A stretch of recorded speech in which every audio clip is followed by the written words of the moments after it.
আসসালামু আলাইকুম রহমতুল্লাহি ওবরকাতুহু। সম্মানিত দর্শক, নোবেল শান্তি পুরস্কারের অশান্তি এবং সেই অশান্তির আগুনে বাংলাদেশের টেকনাফ থেকে তেঁতুলিয়া পর্যন্ত জ্বলছে বহু সমস্যা। নোবেল দাদুর জমানাতে যে দুঃশাসন, যে অনিয়ম এবং যে অবিচার এবং অনাচার সারা বাংলাদেশে চালু হয়েছে, তার তেজ ক্রমশ বাড়ছে। আগুনের জ্বলন্ত চিতার যে উত্তাপ ক্রমশ বেড়েই চলছে। চুরি, ডাকাতি, রাহাজানি, ধর্ষণ, বিশেষ করে মাদ্রাসা ছাত্র এবং ছাত্রীদের উপর যে যৌন নির্যাতন, এটি অতীতের যে কোনো সময়ের চাইতে প্রলয়ঙ্কারী রূপ ধারণ করেছে। মানুষের অপরাধ করার মন এবং মানসিকতা যে কোন পর্যায়ে গিয়ে পৌঁছে গেছে।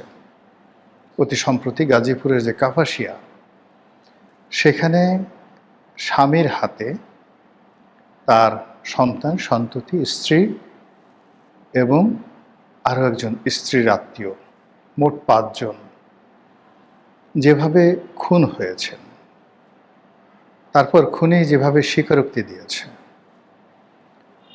অবস্থা দৃষ্টে মনে হয় আমাদের যে অপরাধ করার মন মানসিকতা, এগুলোর একটা বিবর্তন হয়ে গেছে, যেটি এই বাংলাদেশে কখনো ছিল না।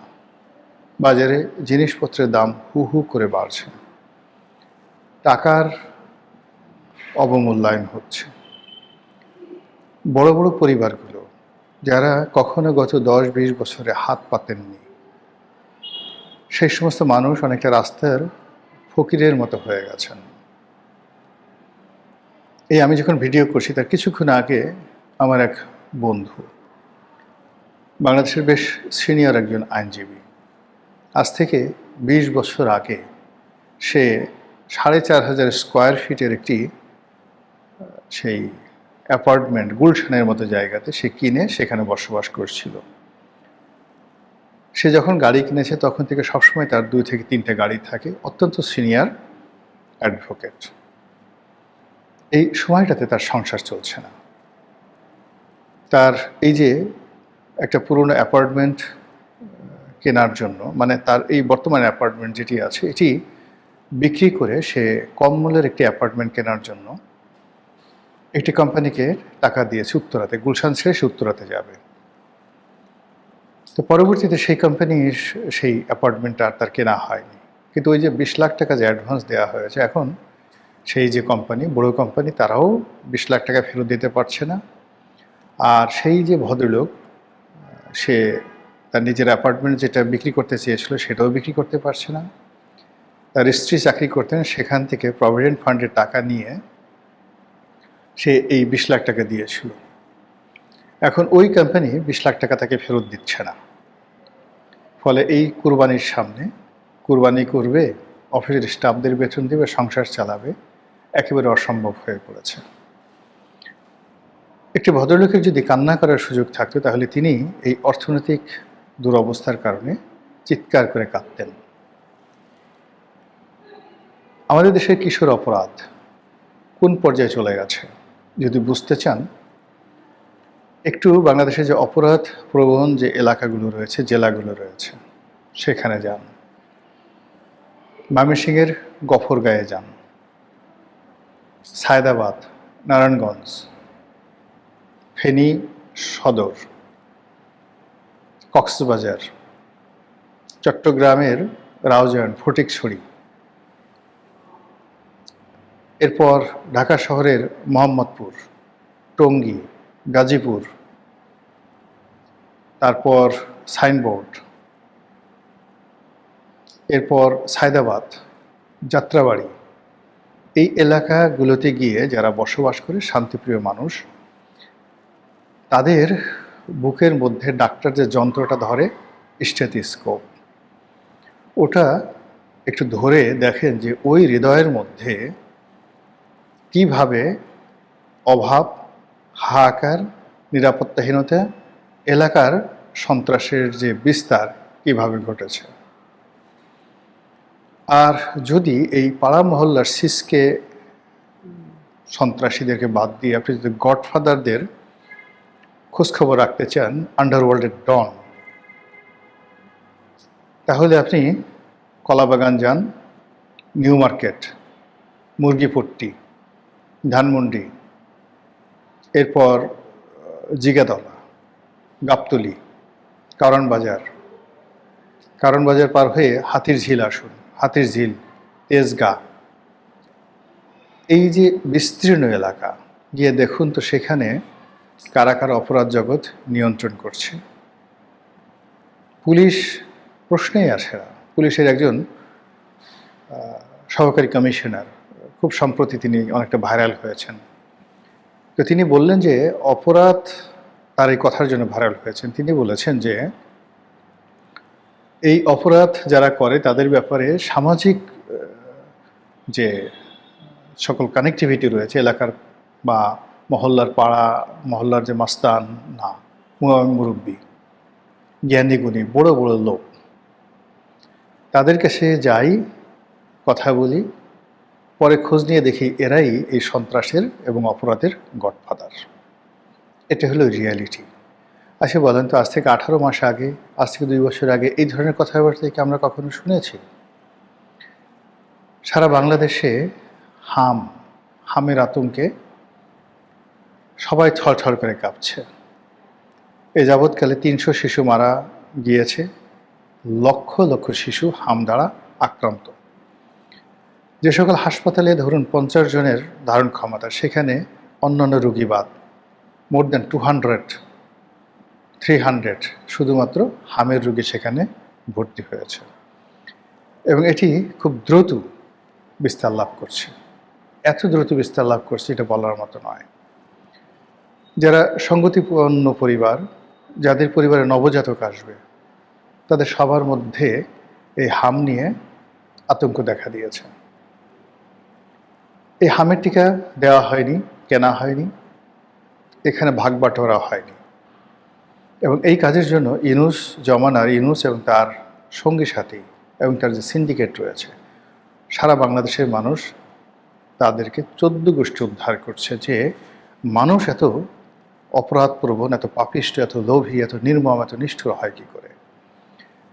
নবজাতক শিশুদের হামের টিকা, এর থেকে ব্যবসা করতে হবে?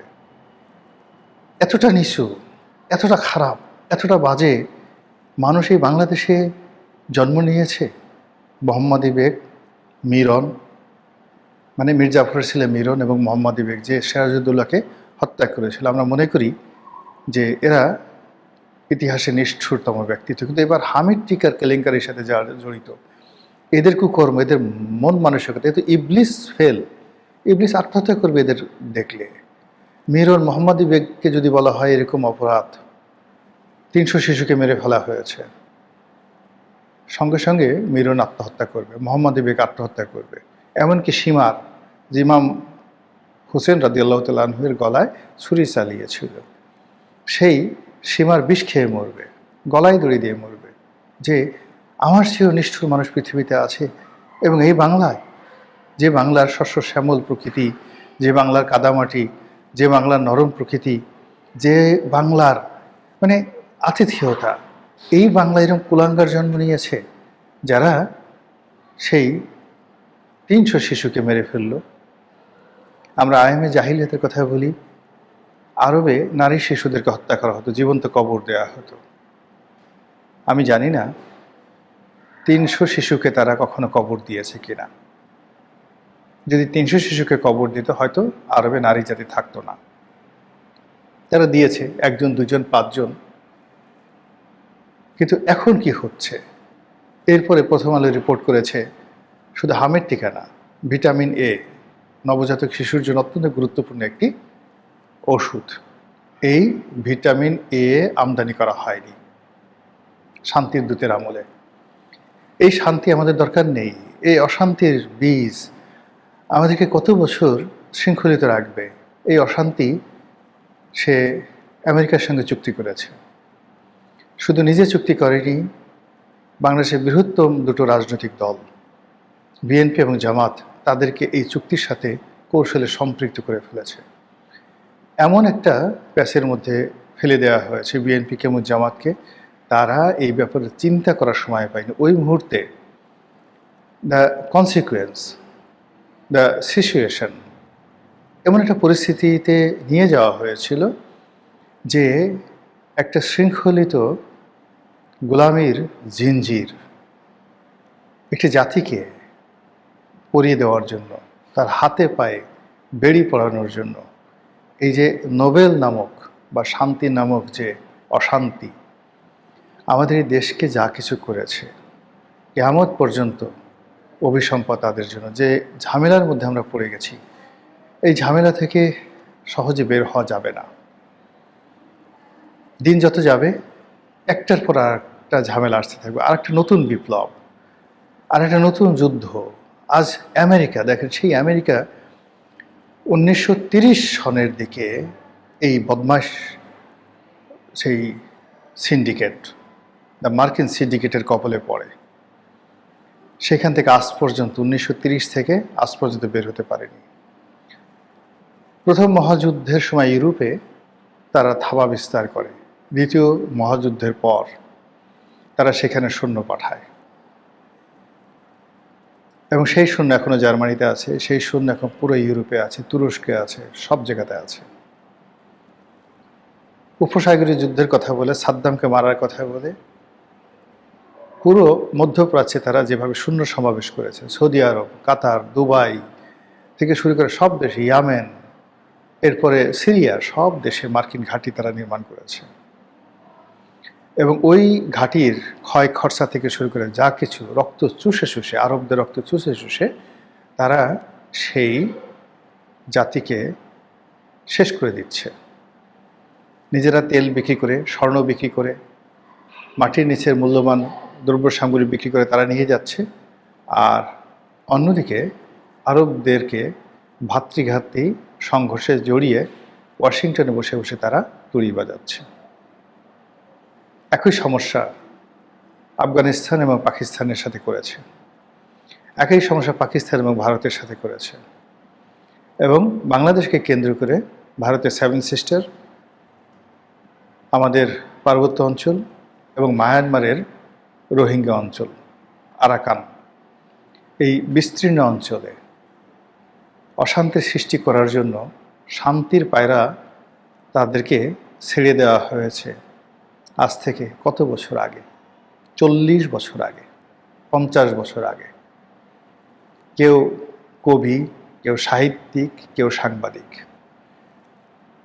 কেউ বুদ্ধিজীবী, কেউ অর্থনীতিবিদ, কিন্তু সবাই এই শান্তির পায়রার লেজ, পাখা, হাত, পা সব কিছু। আমাদের এই দেশকে, আমাদের এই মাতৃভূমিকে, আমাদের এই জাতিকে এরা অনেকটা ক্যান্সারের মতো শোষণ করছে।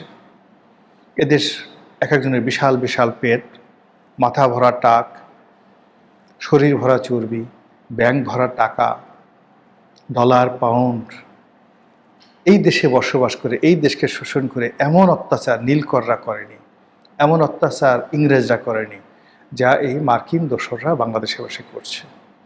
এবং সেই দোসরদের চূড়ান্ত যে নীল নকশা, সেই নীল নকশা গত 2 বছর ধরে ক্রমাগতভাবে আমাদের দেশকে যেভাবে ধ্বংসের অতলান্তে নিয়ে গেছে, একমাত্র স্বয়ং আল্লাহর সাহায্য ছাড়া আমরা এর থেকে বের হতে পারবো না। আল্লাহর সাহায্য চাই, আপনাদের দোয়া চাই। আসসালামু আলাইকুম ওয়া রাহমাতুল্লাহি ওয়া বারাকাতুহু।